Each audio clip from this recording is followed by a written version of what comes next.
नमस्कार साथियों। सीआरपीसी का पेपर नंबर 3 है, जो ओवरऑल टेस्ट सीरीज का पेपर नंबर 3 है। सीआरपीसी के चिप सेक्शन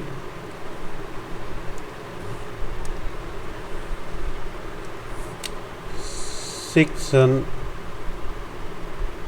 265A से लेकर 371 तक इसकी रेंज है। उसका सॉल्यूशन देखते हैं क्या हो सकता है। क्वेश्चन नंबर 1, आपको सेक्शन 279 की प्रॉब्लम बना के दी गई है। देखो, लैंग्वेज को समझ लेना। अगर लैंग्वेज में कहीं भी दिक्कत है तो आंसर गलत हो जाएगा। लैंग्वेज क्वेश्चन की पढ़ो आराम से। दो प्रकार की चीज़ें, एक आप सीआरपीसी का सेक्शन 318 देखेंगे जहाँ पर अभियुक्त कार्रवाई नहीं समझता, और यहाँ पर क्या बात कह रहा है कि जो एविडेंस दिया गया है उसको एक्यूज नहीं समझता है, जो दस्तावेज पेश किए गए हैं उसकी भाषा को एक्यूज नहीं समझता है, तो उसको 279 में डील करेंगे। अगर टोटल प्रोसीडिंग ही एक्यूज नहीं समझता है तो उसको 318 में डील करेंगे। तो यहाँ पर 279, ठीक है। सेकंड नंबर क्वेश्चन सेकंड आपको डायरेक्ट इंडिकेट करता है सेक्शन 311, ठीक है। क्वेश्चन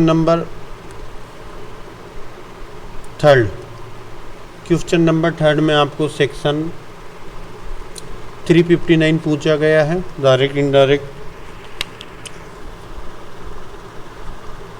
क्वेश्चन नंबर 4, 2-3 क्वेश्चन है इसमें। पहले क्वेश्चन का आंसर आपको सेक्शन 320 के क्लोज नंबर 7 से मिलेगा। दूसरे क्वेश्चन का आंसर उसी के क्लोज नंबर 5 और 6 से मिलेगा, और लास्ट वाले क्वेश्चन का आंसर 320 के क्लोज नंबर 8 से मिलेगा। तो 320 का 5, 6, 7, 8 पढ़ लोगे, इसका सारा आंसर आपको क्वेश्चन नंबर 4 का मिल जाएगा। क्वेश्चन नंबर 5, ठीक है। टेस्ट पेपर खोल के बैठना, मैं क्वेश्चन बोलूँगा नहीं, ठीक है। तो क्वेश्चन नंबर 5 में आपको सेक्शन 358 रेफर करना था।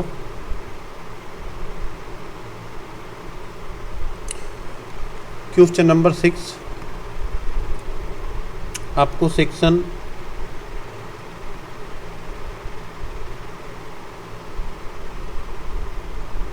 यहाँ टाइपिंग मिस्टेक है, 361 से क्वेश्चन है, टाइपिंग एरर है। आप एक बार क्वेश्चन में 362 को 361 कर लेना।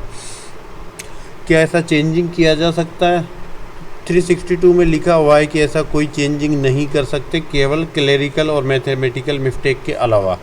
बट कुछ एक्सेप्शंस हैं जिनको आप यहाँ रेफर कर सकते हैं। ऐसे एक्सेप्शंस हैं, एक तो 125 का सब क्लोज 5, यहाँ पर मेंटेनेंस ऑर्डर को चेंज किया जा सकता है। 127 condition change, maintenance order change. 348, ठीक है, यहाँ पे मजिस्ट्रेट क्षमा कर देता है। 416 मृत्युदंड को आजीवन कारावास में बदल देते हैं अगर प्रेग्नेंट लेडी है। और 446 ये ऐसे क्लोज हैं जहाँ पर एक बार जजमेंट देने के बाद भी चेंज हो जाता है। तो ये एक्सेप्शन वाले क्लोज हैं, याद रखना, लिखने से एक बेटर इंप्रेशन पड़ता है। क्वेश्चन नंबर 7 में 353 का 1, 2, 3 तीनों क्लोज लिखोगे, इसका आंसर कंप्लीट हो जाएगा। क्वेश्चन नंबर 8, इस पेपर का अगर सबसे अच्छा क्वेश्चन देखा जाए तो क्वेश्चन नंबर 8 है। इस पेपर का सबसे क्लासिकल क्वेश्चन है और हाई कोर्ट के लेवल का क्वेश्चन है। हाई कोर्ट जिस प्रकार का पेपर देता है उस स्तर का ये क्वेश्चन है। सीधा सा क्या होता है इसको समझिए आप। एक केस है जिसमें इसको बड़ा अच्छे से समझाया गया था। केस का नाम लिख लो आप, प्रीतम सिंह वर्सेज पंजाब।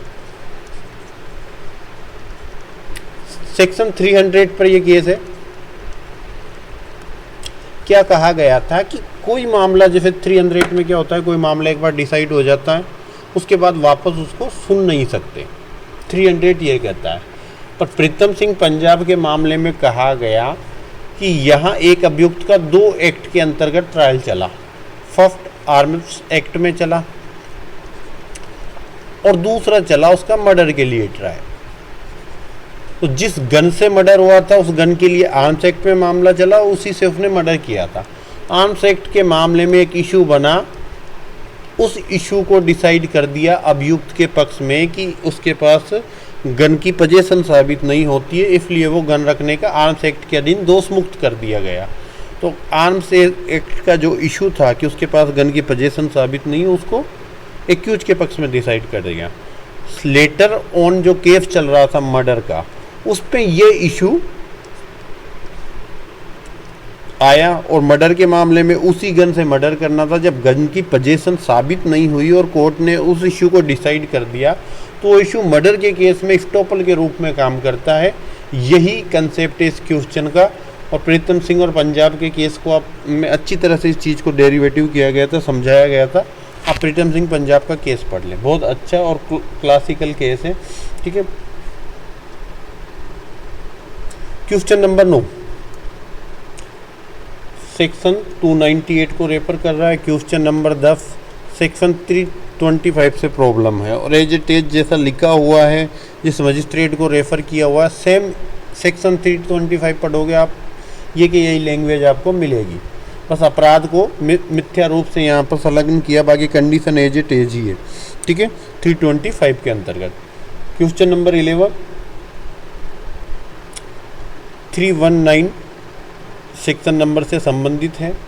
319 में किस एक्यूज को किस स्टेज पे जोड़ा जाता है सब क्लियर कर रखा है। बाकी सेशन के मामले में एक केस था जिसको 2019 का जो जुडिशियल एग्जाम का इंटरव्यू था, बहुत बार हाई कोर्ट ने इंटरव्यू में कम से कम 10-12 कैंडिडेटों से वो क्वेश्चन पूछा था कि अगर सेशन को किसी एक्यूज को, कोई व्यक्ति है जो लग रहा है सेशन को कि डॉक्यूमेंट पे देखने से कि वो व्यक्ति एक्यूज है, उसको ऐड करना हो तो किस स्टेज पे करेगा। ये धर्मपाल वर्सेज हरियाणा का केस था, धर्मपाल वर्सेज हरियाणा राज्य का केस। ठीक है। इसके केस में सेशन कोर्ट के मामले में कहा गया था कि जब सेशन कोर्ट संज्ञान लेता है, कहाँ पर, सॉरी, सेशन कोर्ट पर जब केस कमिटल होता है 193 में, जब सेशन कोर्ट के पास मजिस्ट्रेट केस को कमिटल करता है तो उस कमिटल की स्टेज पर भी वो एक्यूज को जोड़ सकता है, लेटर ऑन स्टेज जोड़ ही सकता है। तो ये धर्मपाल हरियाणा राज्य का केस आप सेशन के मामले में डालेंगे, एक स्पेशल इफेक्ट डालता है। क्वेश्चन नंबर 12 सेक्शन 357, अगर आप ABCB लिखना चाहो तो 2 लाइनों में लिख सकते हो, बाकी इसमें आंसर 357 इनफ है। ठीक है। क्वेश्चन नंबर 13 2 प्रॉब्लमें बना के दी हैं और दोनों प्रॉब्लम सेक्शन 300 से संबंधित है। पहले वाले में तो आएगा यस, रिट्रायल हो सकता है पहली प्रॉब्लम में, और दूसरी प्रॉब्लम में क्या है, क्यों हो सकता है पहली में, क्योंकि रिजल्ट चेंज हो गए। आप 300 का सब क्लोज 3 पढ़ोगे मेरे हिसाब से, कि जो परिणाम हुए थे जिसके लिए दोष सिद्ध किए थे, बाद के लेटर स्टेज पर अगर वो रिजल्ट बदल जाते हैं तो नए रिजल्ट के लिए ट्रायल हो सकता है। और सेकंड वाले में है, यहाँ हर्ट था, ग्रीवियस हर्ट हो गया, रीट्रायल नहीं कर सकते क्योंकि रिजल्ट नहीं बदला है। रिजल्ट बदलने का मतलब है कि हर्ट हुआ था, ये आपको ट्रायल कर रहे थे उस वक्त ही पता होना चाहिए कि हर्ट हुआ था, ग्रीवियस हर्ट हुआ था। अगर आपने हर्ट के लिए ट्रायल करके दोष सिद्ध कर दिया, देन आपको ग्रीवियस हर्ट के लिए नहीं कर सकते। ठीक है, दोनों क्वेश्चन क्लियर हो गए होंगे, मुझे नहीं लगता इसमें कोई दिक्कत वाली बात है। क्वेश्चन नंबर 14 पे बात करते हैं।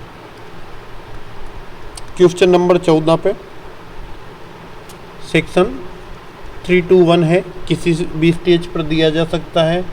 इसमें कोई अभियोजन साक्ष्य की बाध्यता नहीं है। कोई 313 के बयान के बाद कभी भी जजमेंट प्रोनाउंस होने से पहले कभी भी आप 321 की स्टेज को यूज कर सकते हैं। क्वेश्चन नंबर 15 सेक्शन 299, सीधा 299 आप पढ़ोगे, सेक्शन नंबर 15 से संबंधित ही है। ठीक है। सेक्शन नंबर 16, सेक्शन नंबर 16 के क्वेश्चन नंबर 16 सीधा सेक्शन 284 और 285 को रेफर कर रहा।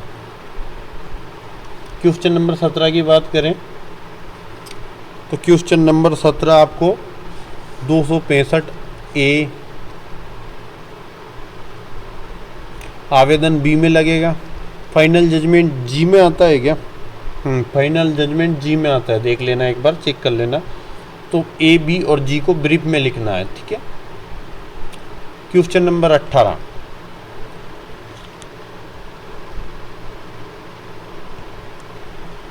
क्वेश्चन नंबर 18 में सेक्शन 315 एक्यूज की examination as a witness on oath होती है, ठीक है।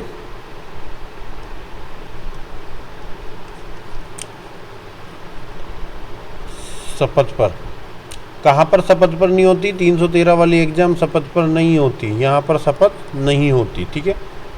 318 में शपथ पे, 315 में शपथ पे होती है। 18वां नंबर क्वेश्चन।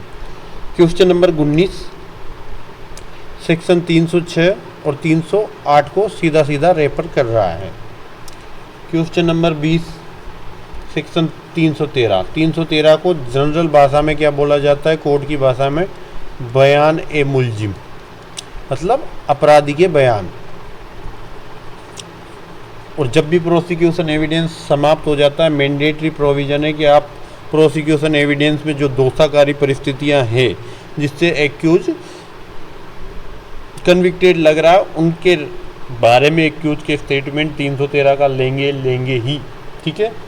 अगर 313 के स्टेटमेंट में एक्यूज कन्फेशन कर लेता है तो उसकी क्या वैल्यूएशन होगी?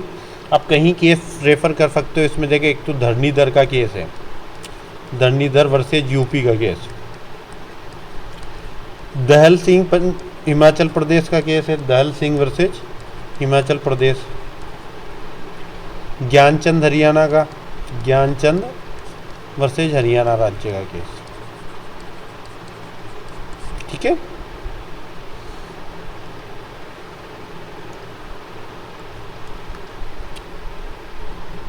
इक्कीस में ये क्वेश्चन मैंने हटाने को बोला था और दूसरा क्वेश्चन डालने के लिए बोला था, ये चेंज नहीं किया। चैप्टर 25 का आप 328 से लेकर 335 के प्रोविज़न 2-2, 3-3 लाइनों में ब्रीफ करके लिख सकते हो, ठीक है। हालांकि ये क्वेश्चन आता नहीं है, बिल्कुल पढ़ के मत जाना, इस प्रोविज़न को बिल्कुल छोड़ देना। क्वेश्चन नंबर 22 में सेक्शन 354 को सीधा सीधा रेफर कर रहा है। केफ लिख सकते हो आप, दीना वर्सेज यूनियन ऑफ इंडिया का लिख दो, बच्चन सिंह का लिख दो, ठीक है। कहीं केस है इस मामले में कि मृत्युदंड की संवैधानिकता को स्पष्ट करते हुए। डिफरेंस वाला क्वेश्चन काफ़ी अच्छा क्वेश्चन होता है। डिफरेंस वाला क्या क्या अंतर हैं? 320 और 265 वाले अंतर करने हैं। तो चैप्टर 21A वर्सेज 320 में अंतर करना है, दोनों में क्या क्या अंतर होता है। CRPC का चैप्टर 300 वर्सेज 20A आर्टिकल में अंतर करना है, 22। और को एक्यूज, को ऑफेंडर, को एक्यूज जिनकी ट्रायल एक साथ होती है, को ऑफेंडर जो एक साथ अफेंस करते हैं, ठीक है। को ऑफेंडर एक्टिव पार्टिसिपेशन करता है, को एक्यूज एक्टिव भी कर सकता है, नॉन एक्टिव भी कर सकता है। कहीं चीज़ें बेसिक सा अंतर है। मुझे नहीं लगता इस पूरे पेपर में कहीं आपको दिक्कत वाली बात है। इजीली पेपर सोल्व हो जाना चाहिए। कोई क्वेश्चन ऐसा नहीं था जो ज़्यादा डिफ़िकल्टी लेवल बढ़ा रहा था। Thank you so much.